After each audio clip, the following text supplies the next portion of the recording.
before the tiebreaker. Getting second seed from Group B would be a massive win.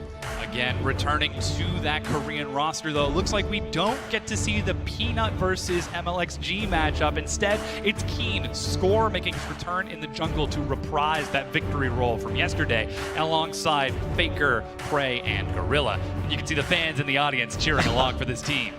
Korea really has showed its unified spirit here at the arena. You can see all the different athletes from different sports actually staying in the stadium and cheering these esports athletes on. For now on the screen, however, we do have Core JJ. The Korean team does play a very push and pivot type of style. They like to step forward with their bot lane and put pressure onto the towers and objectives early. They rotate around their bot lane quite often, and of course, to do that, they do have to have tower pushing marksmen like the Ashe and the Tristana coming from Ruler. And in the Korea matchup that we saw earlier, it was actually a slower paced game. In which the Korean team decided to take a calm laning phase, just soak and absorb the pressure of their opponents before finding their own opponents, and a lot of that was through Faker, breaking open with solo kills in the mid lane. There's a reason we call him the best player in League of Legends ever. Yeah, he definitely is known as the Demon King, but that aggression against the Chinese squad has actually been quite rare. He usually likes to play the defensive side of the matchup when he's going up against the aggression that the Chinese mid laners represent, and Galio should be the big pick for him. Yeah, we'll see what he decides to take. Of course, following up with that will be his jungler, Score, making a return in this matchup. He played the Gragas and Trundle a little bit earlier, and how he synergizes with Faker has been a big question for this tournament. Earlier in the first matchup, it looked great for their first game against China. Can they replicate that now that China are going to take what we expect to be something a bit more standard after seeing that their early wild laning strategy didn't work out? And here on your screen is Keen, the current best Korean top laner. In fact, Korea has been known for a long time for producing top quality top laners. If you look at the North American playoffs, half of their top laners are Korean imports. It's the same deal when you go to LPL, the Chinese league, as well. So Keen is here to continue that tradition. And of course, the flag side by side.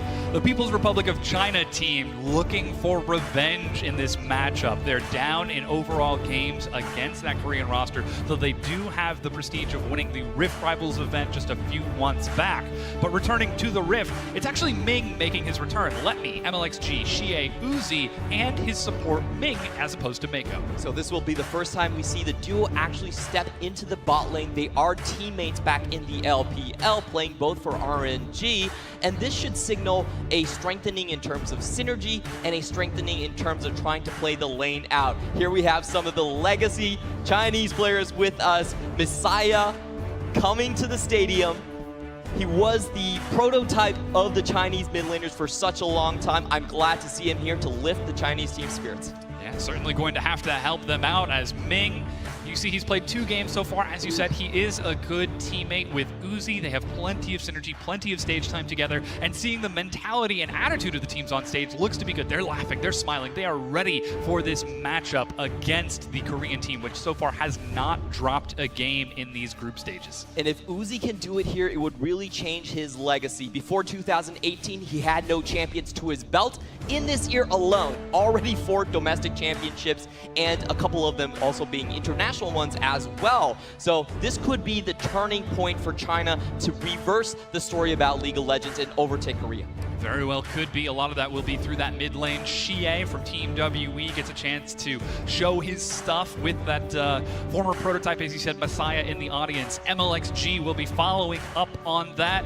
Will he be able to pop off today, or are we going to see him once again get slowed down and denied effectively by Score? And of course, following up back in the top lane, it's Let Me to round out the final player of the Team China roster. Let Me has been so surprising in this tournament. We talked about him as always starting the lane 50-50, and that being a compliment because he does play tanks, which are weaker in lane. But in this tournament, he's gone all out. He's been the split pusher, he's been dealing damage, the Kennen coming out, the Akali going out as well.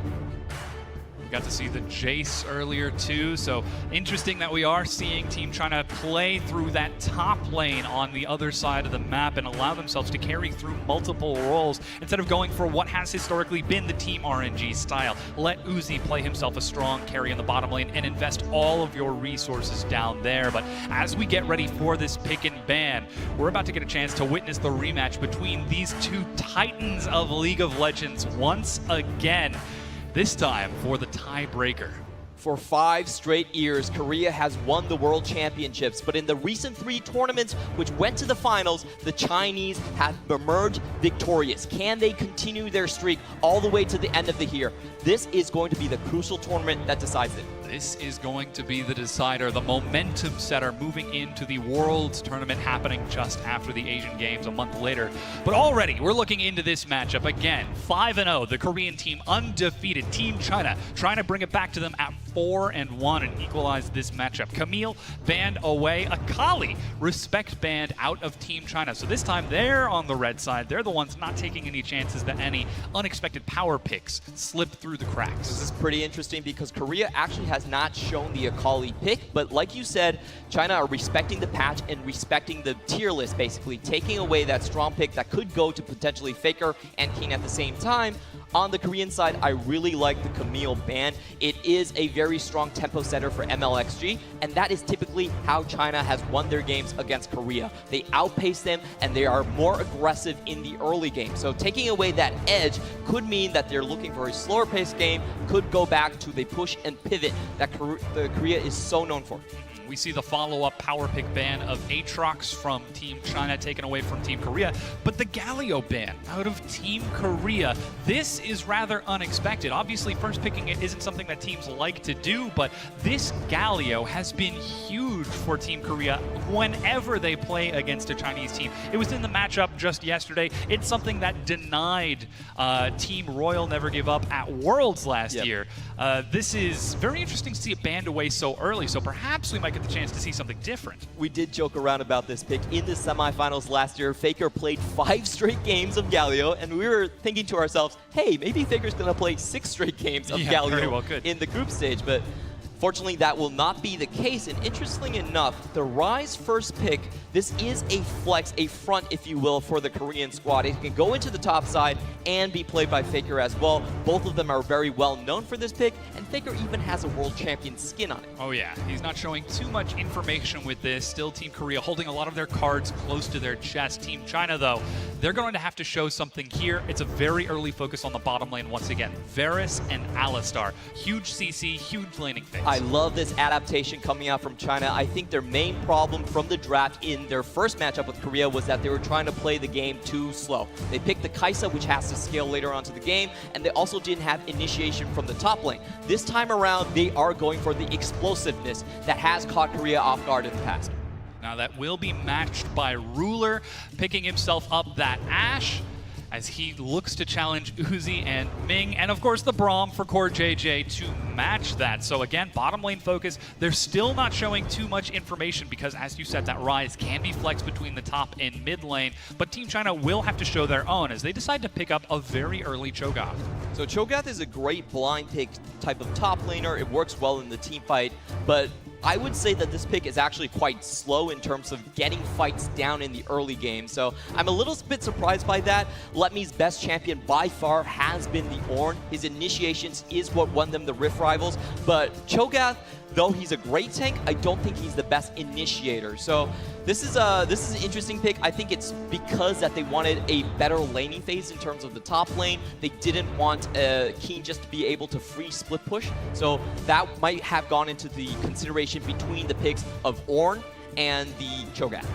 Now we do see some focus from Team Korea against Xie in the mid lane, getting rid of that Orianna, something safe that can try to match the wave clear of that Rise very early on.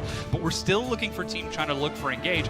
That Trundle ban is actually fairly interesting. That's something that MLXG has been playing a lot recently. It's not hard engage with the Pillar of Ice, but it still sets up rather well when you've already got secondary engage, like the Chains of Corruption, like the knock-up from Cho'Gath, or even the Alistar follow-up. So even the Lee Sin ban away from MLXG, MLXG. What's it going to be from Team China here that rounds out their engage for this composition? Because they got themselves a tank, and they've already got themselves that Varus for scaling. I think the jungle pick would be one of the big ones here, but instead they are going to go for Syndra. Was recently buffed to have her Q do 20 extra damage, so we have seen this pick pop up in the LPL quite frequently. Of course, Rookie being one of the big proponents of that. Also, Bjergsen from North America doing very well with that pick, and the idea is generally that this is considered a counter pick towards the Rise. You do more mad damage and you can get more poked down. It also has tons of burst. So this composition from China, it has a lot of ways to instantly delete members off the Korean squad. And also has some pretty strong scaling if they're able to make it into the late game and try to match what we expect to be Korea's more standard play style, playing it slow during that laning phase. But wow, the Darius for Keen in the top lane.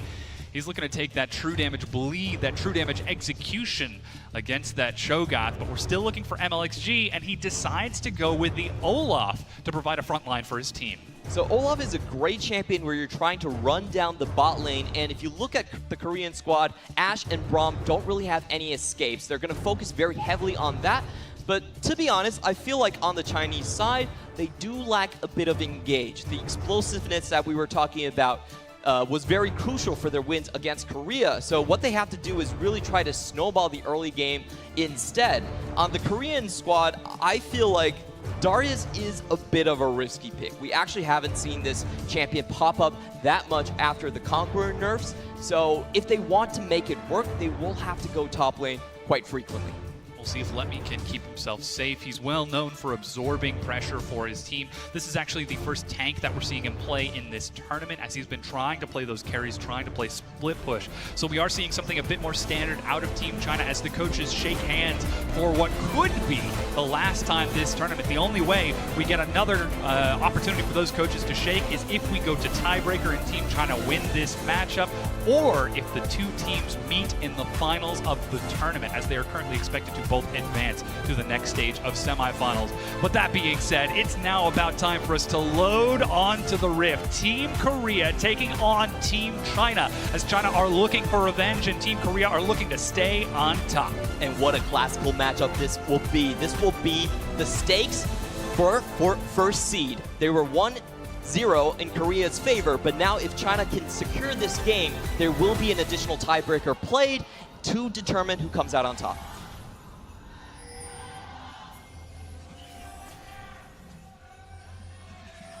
And you can hear the fans chanting behind us, hoping for those hometown fans to take the victory as we load onto the Rift. It's Team Korea versus Team China as we get in the rematch of these two titans about to meet once again. Will Korea be able to close it out and lock down that first place seed, going 2-0 or over Team China? Or will Team China be able to bounce back and bring us to a tiebreaker later on in the day? We're certainly going to find out, as we do have a defensive line from both teams. Neither of them want to take any chances. Ming will eat some early harass from Core JJ and Ruler, who spread themselves out across the river. But more importantly, they keep their jungle safe from any early wards of Team Korea and try to deny information as to where that Olaf jungle will be starting. We have seen a lot of cheekiness come out from the Chinese squad in their Game 1 versus Korea. They did try to do a fake leash and then a level 2 gank into the top lane. So you can see that they were willing to take a little bit of damage just to make sure Korea wasn't able to poke their heads into their own jungle. Playing that information game means that they'll be able to play themselves standard laning phases and sets up so much misinformation on where the junglers are going to be, depending on how those laning phases play out. Now, Score will get a leash from Ruler and Core JJ, so he will be a little bit faster to clear out his first buff. But we'll have to keep an eye on where MLXG decides to go as he picks himself up the Gromp, and Team China will start in that lane for some safety against the Ashe and Braum.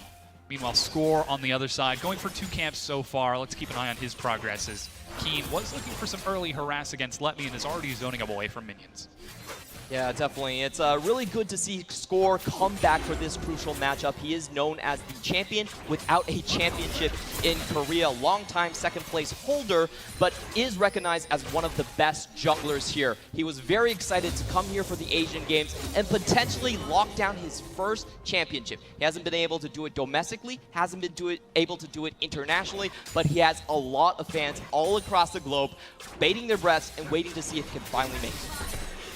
Would be a huge step up for him if he's able to take this victory alongside the best that the Republic of Korea has to offer on stage. But already the lanes are pushing in. Looks like he did go for what is close to a full clear, leaving that Gromp and the Krugs on the bottom side to take an early scuttle. He's even got top pushed in with Keen, as Letme is trying to catch these minions, but Keen is doing everything he can to deny the minion wave. Rupture is easily sidestepped, but a quick ward in the tri-bush will keep Keen safe to continue pressuring out against Letme.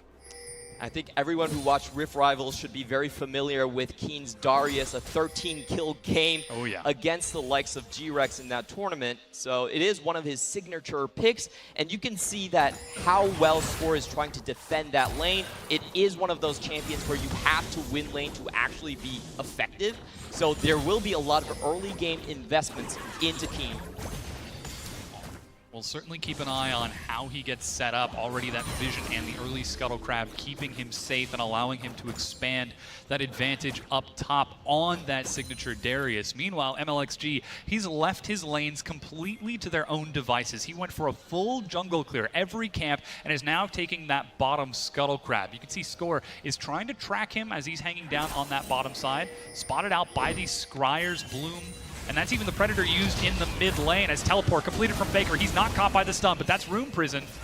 The team trying to decide not to dive, instead just setting up Xie for a strong landing phase. I have to be honest, that was a little bit of a greedy teleport coming in from Faker, just doing it right inside of the minion wave. And they do chunk him out quite heavily in that single rotation, so he will be low on potions. He will be a little bit phased by that, and that could set up a potential repeat gank coming in from the Chinese squad.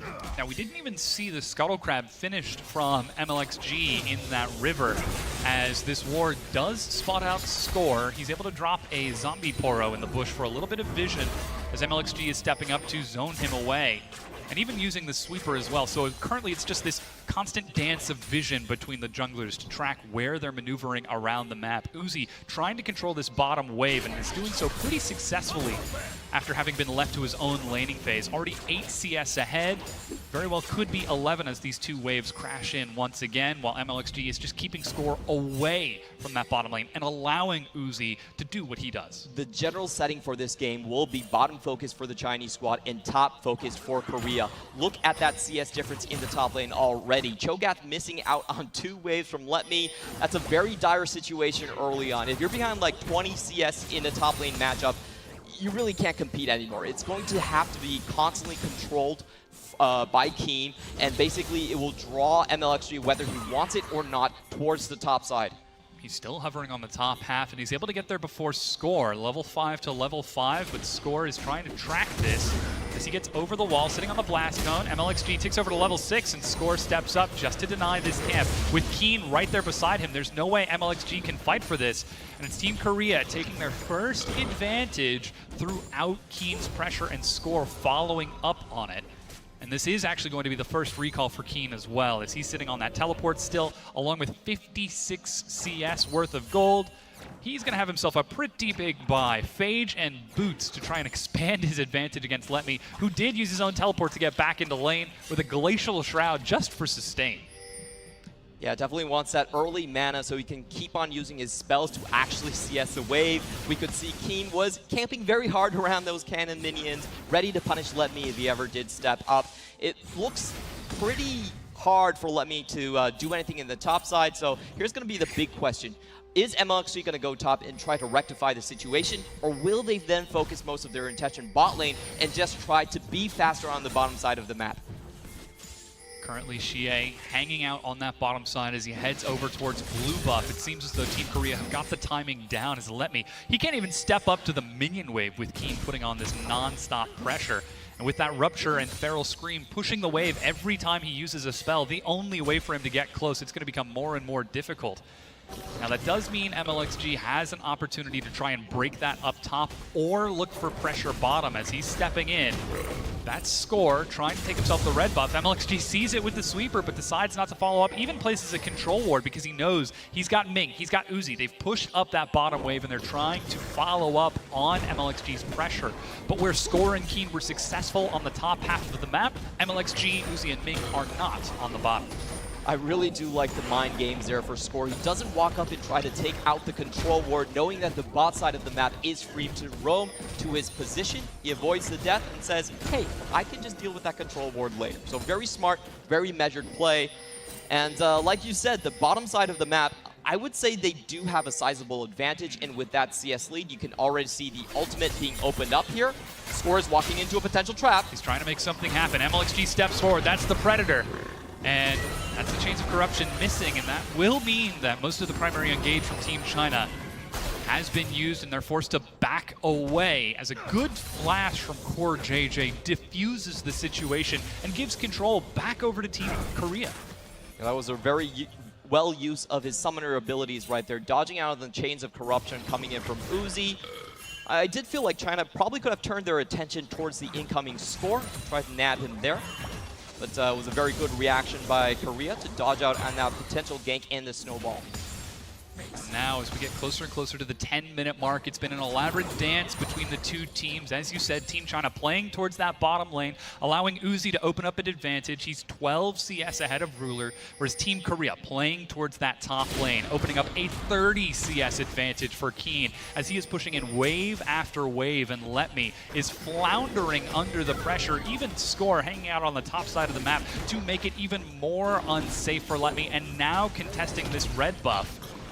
That was the hawk shot from Ruler to provide any vision, but MLXG and Xie thinking of collapsing. They spot this out, but Score smites the buff and steps away right under MLXG's nose. There's nothing that Team China can do to contest this. And this is such good coordination coming from Korea across the board. Every time a massive wave is being pushed in by Keen, Score is there to back him up, make sure Letme can't take the minion wave. You have to remember, this Korean squad is composed of 4 different professional teams coming from the LCK, but they still are able to coordinate at such a high level. This constant juggling of pressure by Team China is enabling them to open an advantage. It's only down to about 600 as the waves balance back out, but still there's plenty of opportunity for this game to break open as Team China, their characteristic aggression and flair, has been effectively stalled out and stymied. Some of it by choice with the champion picks, but a large majority of it through this laning phase from Score and his communication with his laners to make sure that any threat, any attacks by Team China are effectively denied. But that does mean that Uzi is allowed to continue scaling up in the bottom lane. He's starting to get bigger and bigger, but Keen just constantly trading back and forth. One more attack, he gets all 5 stacks. He's got the execution ready. Keen flashes, but Letme matches, and that will be Keen going down, giving over first blood. MLXG healing up to the bleed. It's constantly ticking, but he survives, and Team China take the first kill.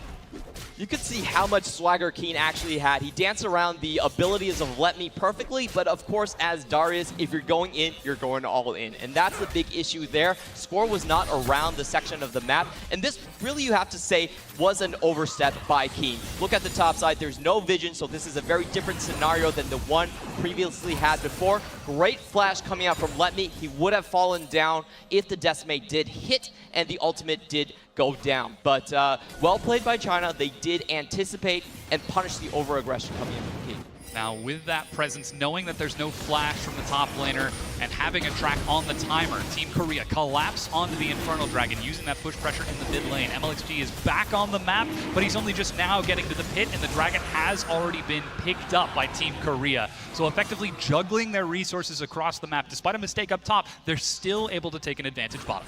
Overall on the map, you have to say that two of Chinese picks have not been working out as much as they wanted to. The Olaf is strictly an early game champion.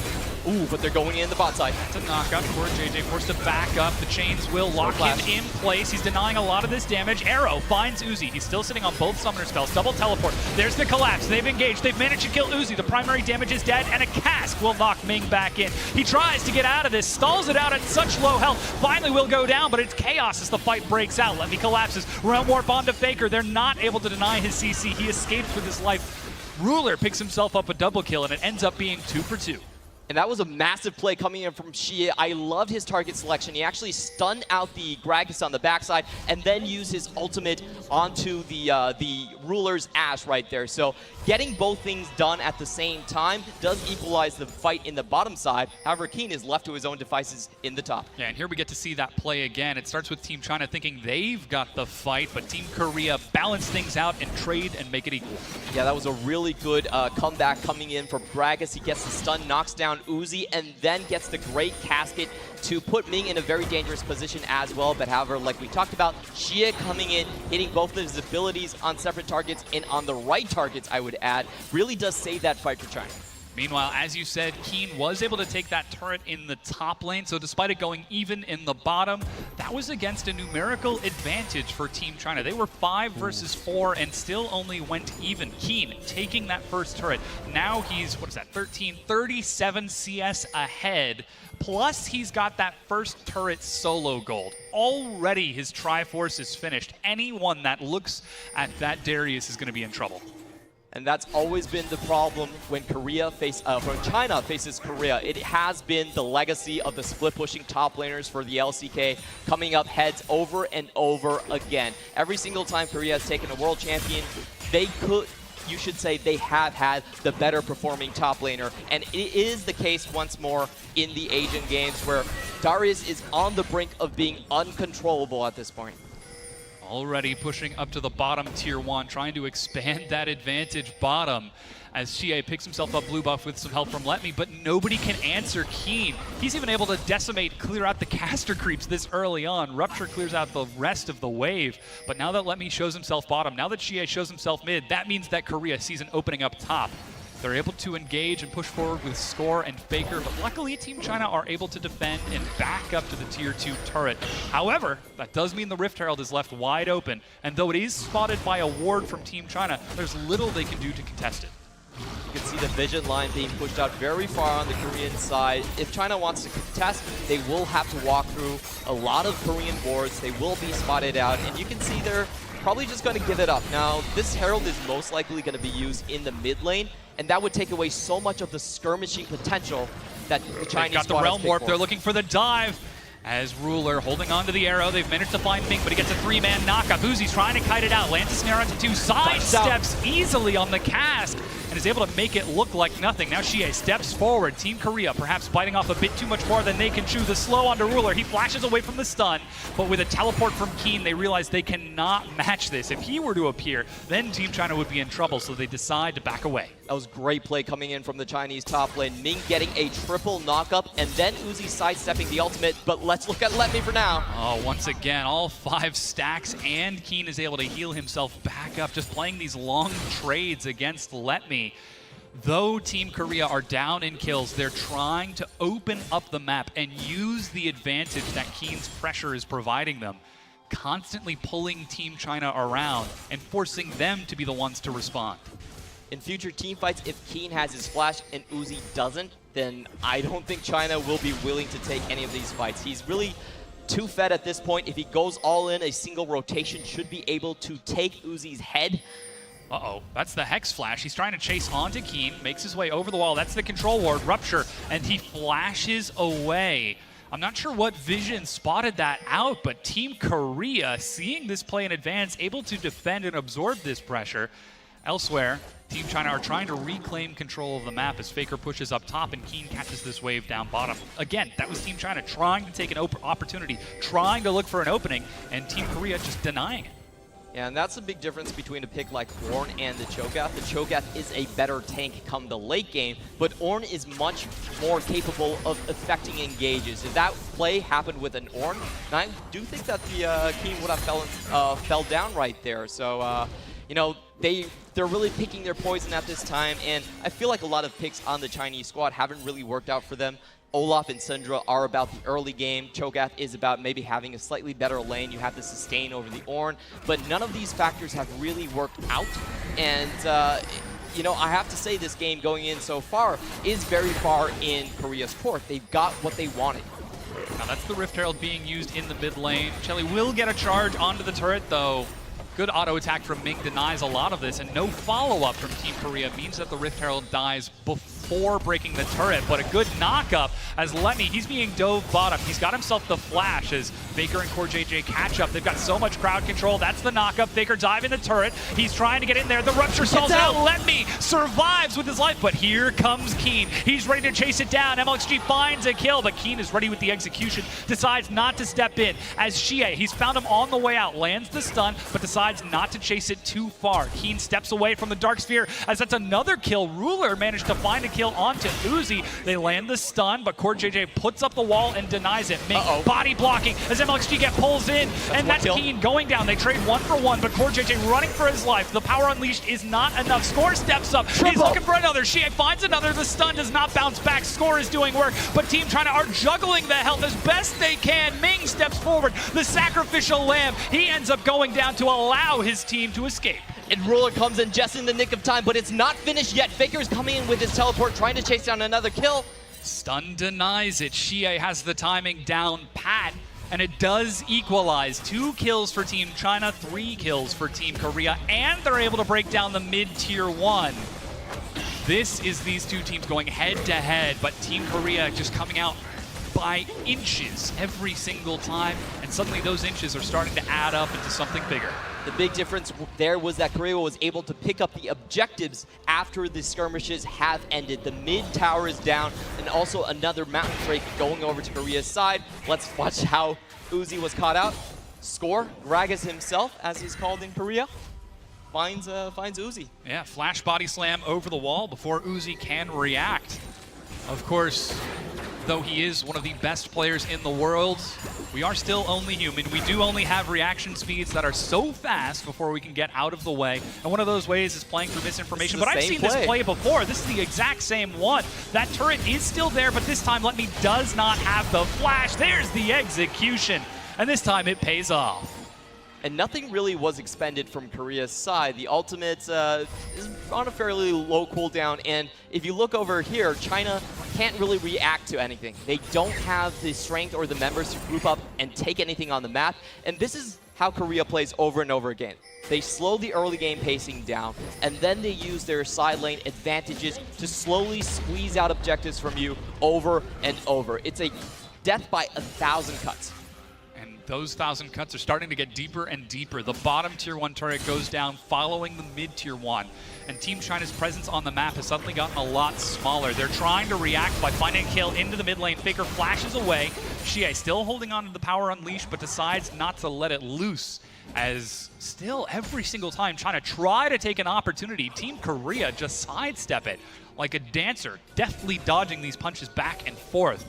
But now we're at the 20-minute mark. If Team China makes a mistake here, Team Korea have the opportunity to look for a Baron, to look for a tier 2 turret, and break the game open even more than it already has been. Everyone still remembers what happened in game 1. We came back from a break, we saw Mako dead, and 2 minutes later, Korea emerged with the victory. They are incredibly fast in closing down advantages and closing out the entire game. So this really is going into the crucial points of the map, where if China, like you said, overextend and then lose a team fight off the back of that, they could very well fall behind into an abyss, a situation where they cannot come back. Yeah.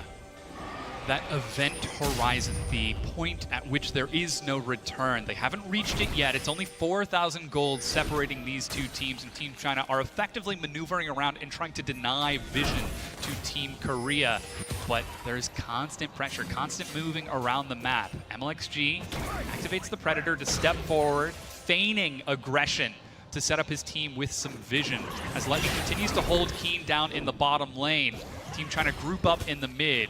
They're very nearly ready to take a fight. Uzi at 1.5 items, very close to finishing off that Guinsoo as he got the 2 expensive components. And Xie trying to do the same as he's got himself a Void Staff and that Amplifying Tome. Could be looking for a very early Void Staff. Sorry, Blasting One. The question here is, what can China actually force? They're being split apart by the 1-3-1 coming out from Korea. And you can see Xie in the mid lane, not responding to Faker, trying to find his own stuns into the mid. But, you know, Ruler and CoreJJ playing very safe. Keen steps forward once again, just constantly harassing and trading. Every time Team Korea disappear from the map, Letme has to be afraid of any potential collapse from Faker using the Realm Warp, or perhaps even an arrow from Ruler like we just saw. That time it missed and doesn't pay off, but it's Team Korea putting pressure in multiple places and forcing how Team China respond. The most likely way China comes back into this game is if they can land the Chains of Corruption coming out from Uzi. It's most likely going to have to take a flash from him to actually do, but the timer is really ticking out for them. They need the engages now, they need to make use of their compositions going forward, and they need to start taking down some towers. Korea has not lost a single objective on the map so far, so with that being the case, there is no vision on the map for China. They're losing a lot of ground here as Team Korea are opening up these advantages by finding these kills. Now Score, he steps up. That's the casket. Xie sidesteps it easily. MLXG is there for support. Ming forcing back Team Korea. This time it's Team China that are able to deflect that pressure with that cask on cooldown. That's a primary engage for Team Korea now missing, but Ruler nearly has his Ash Arrow up once again. And at 2 items, he will absolutely do a lot of damage, but this could be a trap. They're looking for Ming, and they have found him. They find the snare, uses Unbreakable Will, and is able to walk away. They're happy to get that cooldown, but as we said, if Team China make a mistake, this map could open up, and Keen looks to be doing that on his own. He's turning on to Letme and breaking down the tier 2. MLXG shows himself, but the arrow finds him, uses Ragnarok. Keen is ready for 1, he finds it, MLXG chasing it down, and he goes down. A double kill to Team Korea. And that was such a beautiful save coming in from Ruler. The cross-map Crystal Arrow, nailing down Olaf before he could do anything to change the matchup. Now, I was a bit skeptical about Darius versus Letme's Cho'Gath. It is a very snowball-y matchup, but Keen has been able to make it work time and time again. Just stepping up to the tower and taking it down with the Triforce and the auto-attack reset. He is able to do it relatively fast, and he even has a ward to spot out Olaf as he comes in. Great play, great macro decisions, and great vision. And here you just get to see him chase that down. Meanwhile, Baron being taken by Team Korea over the wall. Smite secure as they're able to pick it up. CoreJJ over the wall with the knockout, the Realm Warp! And Team Korea, they don't want the Baron, they want the kills, and they find them. 3 kills and a teleport up to the minion wave. And there is no response coming out from the Chinese squad. They just had a Keen Darius teleport right into their midst, right onto Uzi. We were talking about how this matchup would go. If Uzi doesn't flash in time, he's instantly dead. That's how powerful the Darius is when he is at this point. Now they're pushing up to the inhibitor turret. They've broken the top tier 2, 5 turrets to 0. Team Korea with their turrets mimicking their current score in the Asia Games 2018. Now it's 6, now it's 7. They're looking at the inhibitor one after the next. Team China's base is falling apart. Finally, they're looking to respawn as MLXG and Ming chasing down onto Ruler. They get 1 kill, but at what cost? Ming is collapsed as Team Korea chase him down and force MLXG away from the base. Now Uzi is back up. He's able to kill Keen in the front line as a snare finds MLXG. He will die a double kill to Faker, but Team China, yes, they're on the board, but their base is broken. Yep, but they do get 2 Baron buffs off from the Korean squad, so this is going to significantly weaken the 1-3-1 potential, and they do give themselves a little bit of breathing room. The kill from Keen onto Uzi was also incredibly significant. The bounty gold, able to let him reach higher tiers in his items. So I actually feel like this series of events after the inhibitor does favor China a little bit. That isn't going to stop Team Korea from, again, taking every advantage they can. That's 3 dragons now. There will be another spawning, 1 final elemental before that Elder Dragon if the game goes on that late. But Team China, their base has been broken. Their map is shrinking smaller and smaller. And while they still have the high ground to retreat to, that's not going to stop Team Korea from chasing it down. As 3 items on Keen, another 3 items on Faker. And Clement, do my eyes spot a Magi Soul Stealer on that rise? Is this the snowball confidence play from the unkillable Demon King himself? Hey, I don't fault him, man. It's time for Teacher Faker to come in here. It's class. Everyone open their books, their Magi Soul Stealer. Turn to page 8. Yep, and listen to the lesson that Faker Senpai is about to teach you. Now 3 items on Ruler, along with that finished Maw of Malmortius, means he's able to take some damage out of Xie, eliminating that Power Unleashed assassination. But with the Baron still on a few members, it looks like it is about to wear off. They're going to push for the final inhibitor turrets back on the map. Now Ming is looking for a flank. He's got the Hex Flash, but a Banshee's Veil on the Faker. That's the Predator. They're set to collapse. Ruler, there's no one there to defend him. Pinch against the wall. He goes down, and Team China find themselves the kill with the carry dead. They're trying to juggle it out. They find themselves free and are chasing Team Korea. They set the trap, and Team Korea walk right into it. Keen is trying to break out, though. He pulls the prongs, but ends up getting snapped up in its jaws. And here is the comeback we were talking about. The engage finally coming through from China. Ming on the high ground goes in, gets a double knockup straight onto Ruler, and before Ruler is even able to use his ultimate, he was dead. And that is the chase, and again, it's just setting the trap, setting up the vision, and Team Korea getting a little bit too aggressive, not playing that perfect vision game and getting collapsed on from 2 directions. Yeah, you could see Ruler was caught in a very awkward situation. I believe Korea was pushed up too far in their 2-3 type of split push situation. There was no real chance for Ruler to get over the wall. And with their AD carry dead, they could juggle around the aggro coming out from Keen very well and then take him down as well. And we well know that Team China's composition can scale into the late game, can match in these team fights if they're able to find it, as we have just seen. But the question is, what do they get off of the back of these team fights? It's still 8,000 gold for Team Korea, and all Team China were able to take was the mid-tier 1 turret. And even despite winning the fight, they still lost their bottom inhibitor turret.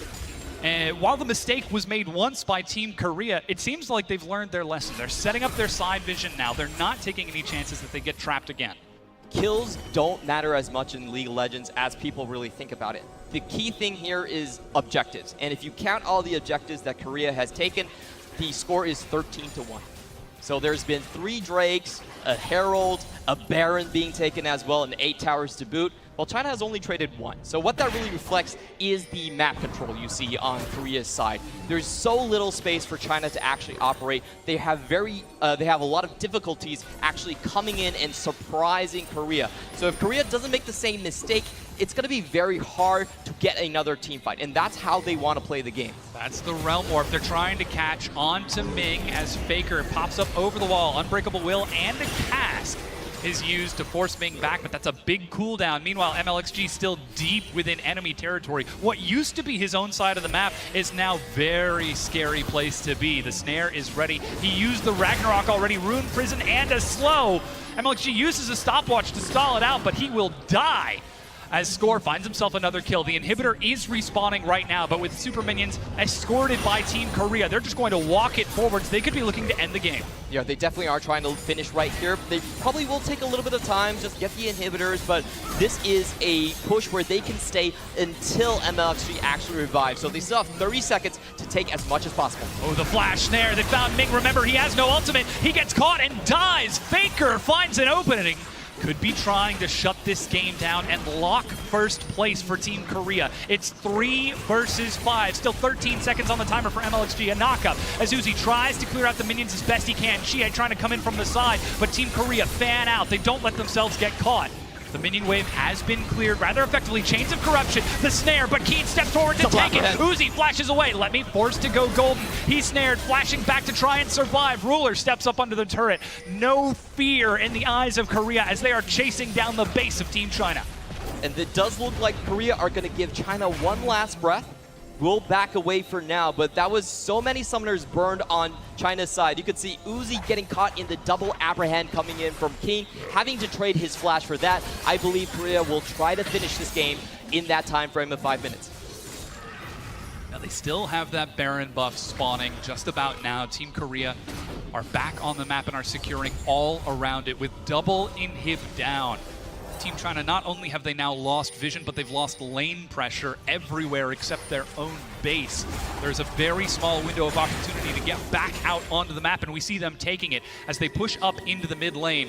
Scouted out by that Hawk shot and the wards of Team Korea. Yes, they've got vision around the Baron, but this is a very small window of opportunity for them, and it's already being slowed down by Team Korea. If you lose 3 inhibitors, the chances of you making a comeback are 1 in 100.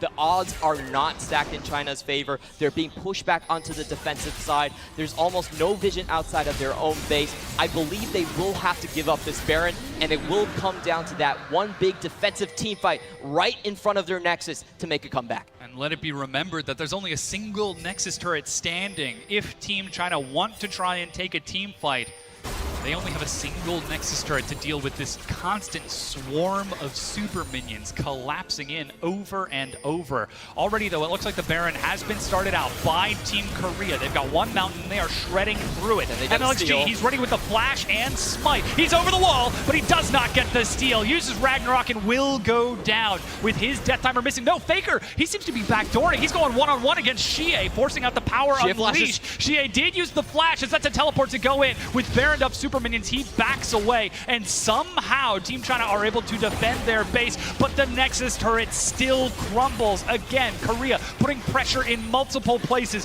They're going to try to end the game right here. The arrow lands onto Ming, a snare onto Let Me. Xie looking to get these minions out of the way, but the flood will not stop, and Team China are going to have the Nexus crumble as Team Korea take the 2-0 victory over the duration of the group stages and close this match out, taking first place in Group A. And what a beautiful performance that was, highlighting everything that the Koreans do so well. The macro game, the control on objectives, the slow starving of the Chinese squad right here. Frankly, once China did not find their advantage with their early game picks of the Syndra and the Olaf, I did question their draft a little bit. I was looking forward to more engaged, more abilities for comebacks against the 1-3-1 style that Korea has been playing so well against China for such a long time. And just constantly playing that vision game, playing so intelligently around the map. You can see the fans in the audience cheering them along as they now head over to shake hands, eliminating the possibility of a tiebreaker in Group A. This will also lock in our standings for Group A, with Team Korea taking first place, Team China taking second place. So their opponents for the semifinals will have to be decided in our next game between Chinese Taipei and Saudi Arabia. That one is still up in the air. But the first seed, of course, you do lock down side selection. With that deep bow, Team Korea make their way backstage, happy with an opportunity to rest. Of course, they'll be playing in the semifinals later on today, as we still need to find out their opponent, as you said, with this next matchup. But this is a huge performance from Team Korea coming into this. And like you said, these are players from across 4 different teams moving collectively as one. To be honest, they did not look so hot in the qualifiers. They did drop a lot of games. There were a lot of coordination issues, but it does look like the Korean squad has fixed all of their problems. They're now 6-0 in the group stages, not dropping a single game. And you could go through a list of accomplishments they've had so far. Accolades. They had the most kills against Kazakhstan, 43 versus 7. And currently their most kills per on a single game still goes to Peanut, with 12 kills, I believe, on the Trundle. Oof, huge performances out of Team Korea, and they're showing us multiple styles as well, playing with Score and playing with Peanut, with the different aggressive style junglers, the tracking from Score versus the aggression from Peanut, and that we're seeing this flexibility from an already undefeated team very well could mean that we might be looking at a finalist, depending on the opponent that they'll have to face, determined by next matchup. Yeah, it definitely comes to no surprise that Korea had a strong showing, but the domination, the level of winningness, I should say, against the Chinese squad is something we haven't actually seen for quite a while. And I'm especially happy for Score. This will be one of the biggest storylines coming into this event. Can this veteran of 5 years finally lock down a championship? At Rift Rivals, he won every single game and still came out second place. And what a way to do it. If he were to take his first championship at the Asian Games 2018 esports demonstration event, that would be a huge title that only a very select number of people will be able to have. Yeah, and I want to talk about him because I feel like this game was built on the synergy between Score and Keen in the top side. Every time a minion wave was about to hit tower, he was up there to deny Let Me from taking up any of those minion waves. And you could see a 20 CS lead before, I believe, 8 minutes. Yeah. That's not supposed to happen in that matchup. Definitely not supposed to happen. And it swung it so heavily. The Korean understanding of how top laners and junglers should work together is still best in the world. It seemed as though Team Korea's understanding of how to play against China was effectively just miles ahead, in that they knew that the one risk they had was if the Olaf is able to take an advantage early game, and if they're able to deny that, which they effectively did, with the exception being that first blood, deny any chance for a team fight until you can guarantee victory. There was one mistake in the mid lane where they pushed up a little bit too far into the team fight trap from Team China, but they immediately fixed that problem, recovered on the fly, and were able to close that game out, and now close out their group stage 6-0. Yeah, what an amazing performance coming out from Korea. And on the Chinese side, you do have to question a lot of these picks. I felt like the Syndra and Olaf, they didn't really do what they were intended to do. Syndra didn't get a single kill in terms of her own lane or around the jungle. Yeah. That's where you really want to look for the burst damage to come out for you. And Olaf didn't really run down kills in the bot lane either.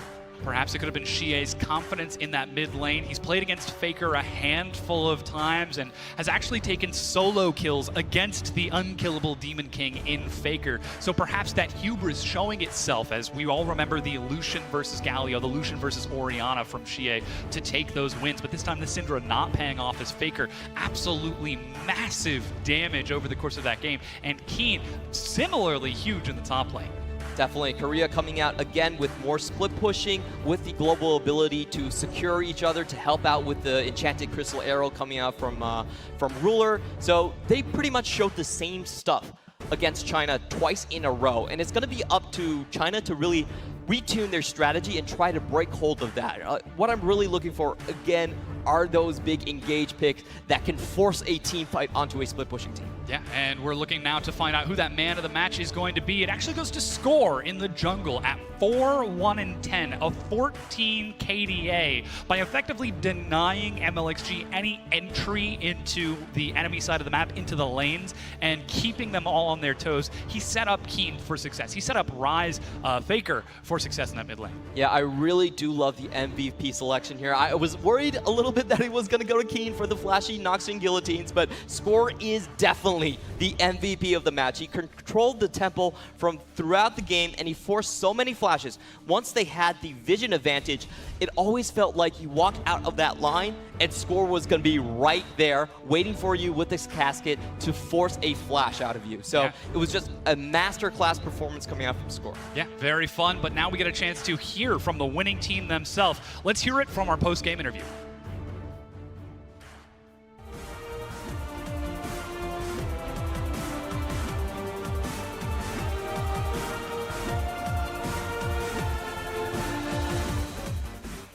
Match interviews. I'm right over here with Score from Team the Republic of Korea. You guys had a great match. You just won your 6th victory in this group stage. That's outstanding, Score. Very well done. Now, you guys were facing one of the top 3 teams in our group stage, the Republic of China. Now, what is the feeling right now? How does this affect your confidence? 이번에 이겼잖아요. 그래서 더 자신감이 있을 거예요. 일단 예선전을 전승으로 올라가서 되게 기분도 좋고 이제 남은 4강도 있고 결승도 있고 한데 둘 다 자신감이 넘치는 상태입니다. 然后在这次比赛中，他们赢了中国队，然后首先是心情非常好，然后自信感也有上升，对以后也会有很好的效果。It is a great victory because the People's Republic of China is such a good team. And this is a great boost for our confidence, and we know that we're going to do even better in semifinals. Second question, Score. We're going to move into semifinals. Great teams are going to be awaiting for you. Please talk to us a little bit about the possible opponents that you guys could have. 4강에 올라잖아요. 그래서 이번에 그 다음 경기에 있는 대전날 선수에게 어떻게 보여요? 어떻게 생각해요? 어떻게 생각합니까? 네. 그 이번에 4강에 올랐잖아요. 그래서 다음에 경기에 있는 그 상대방에게 어떻게 생각합니까? 일단은 저희가 4강에 올랐지만 저희 목표는 결승에 가서 우승하는 거기 때문에 방심하지 말고 이제 누가 올라오든 저희는 무조건 열심히 해서 이기도록 하겠습니다. 首先呢，他们这次进入了4强赛，然后对下面的对手，不管是谁的话，都会努力准备的，因为他们的目标是决赛。Now, as the top 4 team, regardless of who we're going to be facing in semifinals, we're going to prepare our best and give our best face for our country. Thank you very much, Score. It's been great. It's a great performance. We really hope to see an even better match in semifinals. And we're going to keep going with the whole day of League of Legends with everyone. Thanks to you.